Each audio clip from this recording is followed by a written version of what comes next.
Hey folks, Milton Cable with thebowinarrow.com again. Just wanted to show you a few things about our arrows here. I make my own shafts actually. So I start out with different types of wood, whether it be 2x12s, 2x8s, 1x boards, whatever, and cut them down to about 1/2 inch by 1/2 inch. And then I run them through a jig that I've made myself and create a shaft. And they're pressed down as they go through.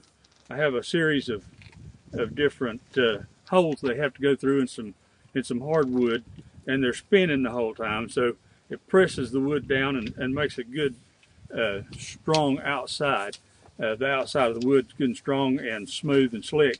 Then, of course, cut them to length, taper them, put the finish on them, crest them, dip them 3 times in good hard polyurethane, water-based polyurethane. I found to be even better and harder, stronger than lacquer, and it doesn't stink as bad, and it's better on the ecology. So.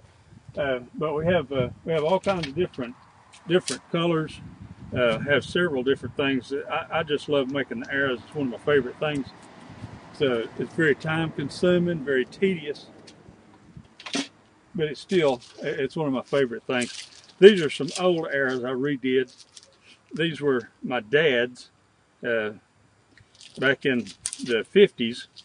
These are some of the first fiberglass arrows. He shot this out of a Fred Bear recurve bow, about 55-pound bow, and they still shoot. I recovered some of them, and here's some old aluminum shafts. People think aluminum arrows are a new thing, but these date back to the 50s, and they're aluminum shafts. They have little bitty tips on them. They were purely target arrows. The little bitty fletching because they're light as a feather and very small, but I fixed them all back up, and I don't shoot these, of course. I just save them because they were Dad's. Here's a set I made for a lighter pound bow. These are for about a 35-pound bow.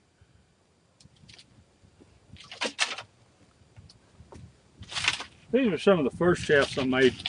I made these about 15 years ago. These are ash, made out of ash wood. They're wrapped on with sinew, artificial sinew, and glued on with hide glue, turkey feathers, art barred turkey feathers. But I actually turned these shafts, didn't turn these shafts, I made these shafts by hand with a planer and sander as the first set of arrow shafts I ever made in my life. And they went with my first bow that I ever made. So, and they have self nocks on them. They're cut right into the shaft. They shoot great. They still shoot just fine. Now, I like to do all kinds of different colors. Most people, for target shooting, that you might as well enjoy what you shoot and be proud of what you carry into the range with you around your other friends to shoot with. And in some sets, I'll include a flu-flu. These don't have tips on them yet. A flu-flu with a blunt tip on it. And these are mainly made to shoot up in the air if you throw a target up in the air and you're shooting a moving target. A lot of it, if you're hunting with them, you shoot the blunts normally for squirrel hunting, rabbit hunting, small game hunting. And the flu-flu, the big feathers, keep the arrow from going very far. So you can shoot it out through there and it'll die real quick, but it'll come out real fast. So,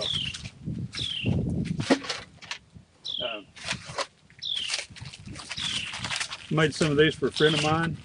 They look very similar to this. You can see them on my website. I actually have pictures of his on the website, but these would be great for a lot of guys that would use these for hunting because the colors are muted and like fall colors that blend in up in a tree stand.